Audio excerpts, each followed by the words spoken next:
97 ஆசிரியர்களுக்கு வழங்கப்படும் ஊதியத்தை முச்சம் செய்ய அவர்களை வேறு துறைக்கு அனுப்புவதா என அன்புமணி ராமதாஸ் கேள்வி எழுப்பியிருக்கிறார். பள்ளிக்கல்வித்துறைக்கு அன்புமணி ராமதாஸ் கண்டனங்களை பதிவு செய்திருக்கக்கூடிய அண்மை தகவலை பார்த்துக் கொண்டிருக்கிறோம். விவரங்களை எம்முடைய செய்தியாளர் ராஜேஷ் வழங்க நாம் கேட்கலாம். ராஜேஷ், விரிவான விவரம். ஷாம், வணக்கம்.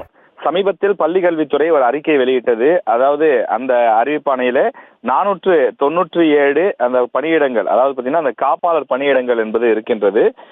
பிற்படுத்தப்பட்டோர் நலத்துறையின் கீழ் இயங்கக்கூடிய மாணவர் விடுதிகளில் காலியாக இருக்கக்கூடிய 497 இடங்களில் அந்த காப்பாளர் பணிகளுக்கு ஆசிரியர்களை கொண்டு நிரப்புவதற்கு தமிழக அரசு முடிவு செய்திருக்கின்றது. எனவே விருப்பம் இருக்கக்கூடிய ஆசிரியர்கள் அந்த பணியிடங்களுக்கு செல்லலாம் என அந்த அறிவிப்பில் வெளியிடப்பட்டிருந்தது. இதற்கு பாமக சார்பில் கடுமையான கண்டனம் தெரிவிக்கப்பட்டிருக்கின்றது.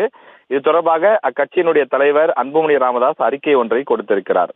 அதில் ஆசிரியர்களை விற்பனை செய்யும் பள்ளி கல்வித்துறை என்று அவர் குறிப்பிட்டிருக்கிறார். காரணம், இந்த நிதி பற்றாக்குறை தமிழக அரசுக்கு கடுமையாக இருக்கக்கூடிய சூழ்நிலையில் பள்ளி கல்வித்துறையில் அதிகமான அந்த சம்பளங்கள் செல்லக்கூடிய நிலையிலே அதனை மிச்சப்படுத்துவதற்காக தமிழக அரசு இப்படி ஒரு திட்டத்தை தீட்டியிருப்பதாக தன்னுடைய அறிக்கையிலே கடுமையாக விமர்சனத்தை அவர் முன்வைத்திருக்கின்றார். தன்னுடைய கட்டுப்பாட்டில் இருக்கக்கூடிய அந்த ஆசிரியர்களை பள்ளி கல்வித்துறை பிற்படுத்தப்பட்டோர் நலத்துறைக்கு இருக்கக்கூடிய அந்த விடுதிகளின் காப்பாளர்களாக அனுப்ப துடிப்பதற்கு காரணம், ஆசிரியர்களுக்கு வழங்கப்படும் ஊதியத்தை மிச்சம் செய்யலாம் என்பதுதான்.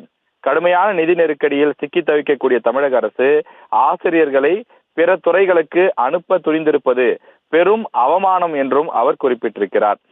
இப்படியே சென்றால் அரசு பள்ளிகளை கூட ஏலத்தில் விடக்கூட தமிழக அரசு தயங்காது என்றும் கடுமையாக விமர்சித்திருக்கக்கூடிய அவர் தொடர்ந்து இது போன்ற செயல்கள் என்பது ஏற்றுக்கொள்ளத்தக்கது அல்ல என்றும், தமிழக அரசு வாக்குறுதி கொடுத்தபடி தொடர்ந்து தேவையான அளவிற்கு அந்த ஆசிரியர் பணியிடங்களை நிரப்ப வேண்டும்.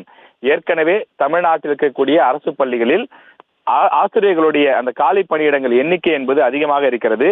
சமீபத்தில் நடத்தப்பட்ட அந்த தேர்வுகள் முடிவுகளின் அடிப்படையில் கூட அந்த ஆசிரியர்கள் தேர்வு செய்யப்படாத நிலைதான் இருக்கிறது. இப்படி இருக்கக்கூடிய சூழ்நிலையில் இருக்கக்கூடிய ஆசிரியர்களையும் வேறு துறைகளுக்கு அனுப்ப முயற்சிப்பது ஏற்றுக்கொள்ளத்தக்கது அல்ல. எனவே இந்த திட்டத்தை கைவிட வேண்டும் என பாமக சார்பில் அன்புமணி ராமதாஸ் கேட்டுக் கொண்டிருக்கிறார். தற்போதைய விவரங்களுக்கு நன்றி ராஜேஷ். செய்திகளை உடனுக்குடனும் துல்லியமாகவும் தெரிந்து கொள்ள சப்ஸ்கிரைப் பண்ணுங்க.